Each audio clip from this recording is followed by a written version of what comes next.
just a bit of a run through on how I installed the winch on the Gen 2.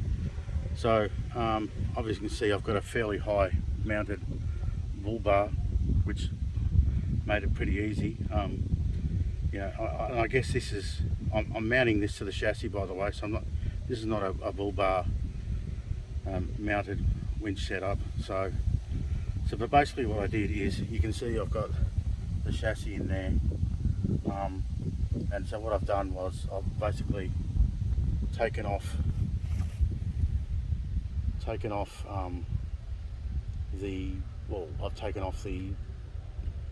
the Mitsubishi hook that was over there, and ground all that and cleaned all the bottom of the chassis up.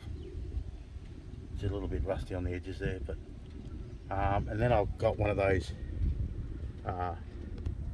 XBULL plates off eBay, the winch bar plates, and I just trimmed it to the width of the chassis rails from outside to outside, and then I've drilled some holes up through the chassis and put in some grade 8 high tensile bolts up in there. I think you can, and I've gone right through the bottom to the, if I can get right up in there, right to the top, yep.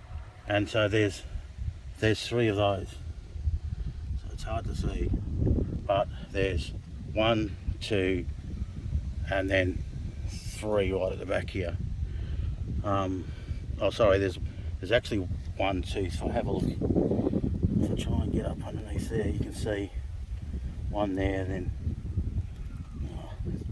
2 in there, and then 1 right at the very back. So I've got 2 long ones, and then I've got a short one that only goes through 1 part here, and then I've got another long one to the back, so I've gone right through, and that's held up pretty well. That's pretty strong.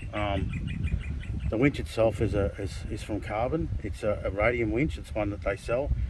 I don't think it's one of their better brands. It still cost me $900, but it's a 12,000 pounder with a nylon rope.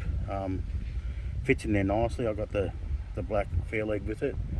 I had to obviously flip the bolts around the other way though, so with all the nuts, because they wouldn't fit in underneath. Now, one thing is that if you have a look up in there, you'll see the transmission cooler. It sits fairly close, and I thought about maybe having to put a heat shield in there, but I checked the rope quite regularly, and it doesn't get warm, so I've just not bothered about it. Here's a better idea of the bolt placement there. So I've got 2 running through there, and that's an aftermarket hook, so that's as a recovery point. So I didn't, obviously not using the OEM recovery points for these. I don't think they're rated. They're just, well, to be honest, when I cut them off, they didn't seem to be held on by too much. I've left a little round loop over the other side, purely and simply just to hold the winch rope, really, but it's not a recovery point. So yeah, I've gone up underneath, and you can see that there's the plate up underneath there, and I just had to notch out the bash plate underneath there. So I've notched that out a bit, and because that bolted up into here, sorry about the camera work, up into here somewhere, I've had to actually just put a tab on that, if you can see, and I've just bolted it up through there. Look, there's a few rusty bits in there. I should get and clean them up and repaint them, but this winch has been on for a while now, so excuse the fact that it doesn't look, like new, and it's the same on the other side. So I've just cut a tab into the bash plate and bolted up through there. That holds the front part in, and the back part is still got the 2 bolts up underneath there that holds the back in. And yeah, so I ground it all back, and there is some stills that I might add to the back of this video that you would have seen maybe if you saw the little teaser I put up. That's sort of how I went about it. it's not hard, it's just you know, you don't need any sort of engineering degree or anything, it's just common sense, you know.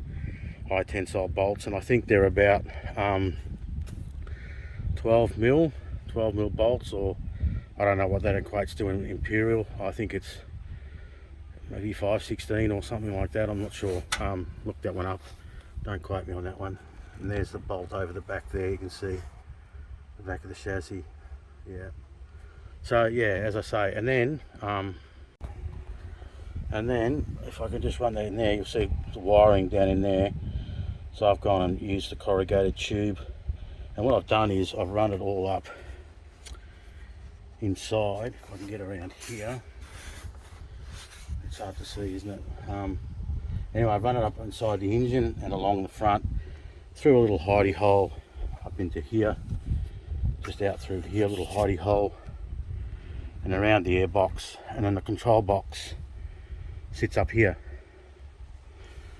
And all I've used here is a couple of I don't know, these are the brackets you put your spouting down, you're spouting your down pipes on.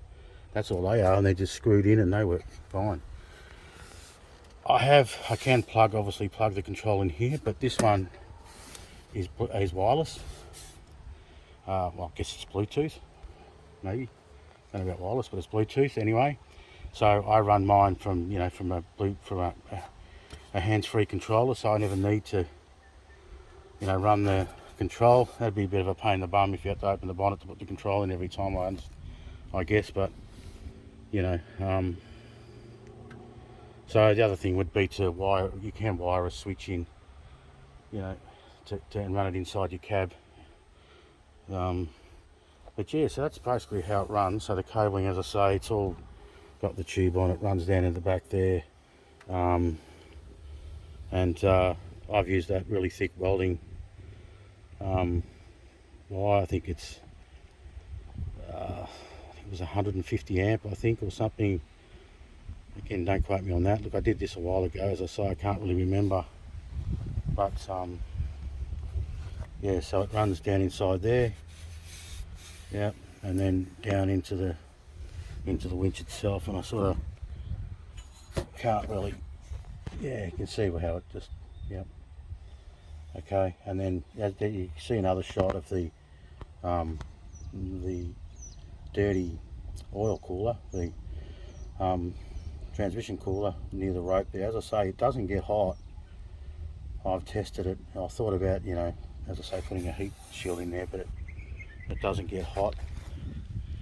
And that's the one I use there, the Radium 88. Again, it's not a carbon winch per se, there's carbon sell it and they back it, so I thought that's good enough for me. You know, it's not covered for water ingress or anything like that. A lot of them aren't, only the really expensive ones. So yeah, so that's pretty much how I've done it. Again, if this helps, chuck a like. If you need to know any specifics about what I did, chuck in a comment. I check regularly, and as with all of my videos, they're just videos on basically what I've done. They're not instructional videos per se, they're just like, hey look, this is how I did it. If that's helpful to you, that's fine. But you know, look, it's maybe just to give you a bit of a look-see at how somebody else has done it and to give you ideas. But yeah, it's not, if I've done something wrong, or if you think, like, I'm no engineer, I'm a vehicle bodybuilder by trade, so I'm pretty handy on the tools, but I'm no engineer, as I said. You know, I can do a bit of everything. So yeah, but anyway, so I hope that's helpful. So that's an XBULL winch mount. I got them off eBay, about 80 bucks. It's a carbon winch, so you've got to be careful which winch you get, because remember, you need to consider the distance you've got inside here and to the back. Like, so I know this carbon winch in this plate fits. I can't remember the measurements off the top of my head, but yeah, so you just remember to take some measurements, get the plate, bolt the plate up first, dry fit it, and then take some measurements to make sure that you can fit your winch in. Just don't go buying a winch any old winch and chucking it in, because you might find that the transmission cooler gets in the way, or you don't have enough room front to back, and as I say, top to bottom. You know, and then it's got the fair lead's got to line up, you know, roughly in a reasonable spot that's not, you know, this Pajero's lifted. It's lifted a couple of inches and it's got 33s on it, so there's a fair bit of clearance from the fair lead to the ground. When I first put it in, it wasn't really lifted and on 33s, and it looked a little low, but probably okay to get you out of trouble. But as I say, so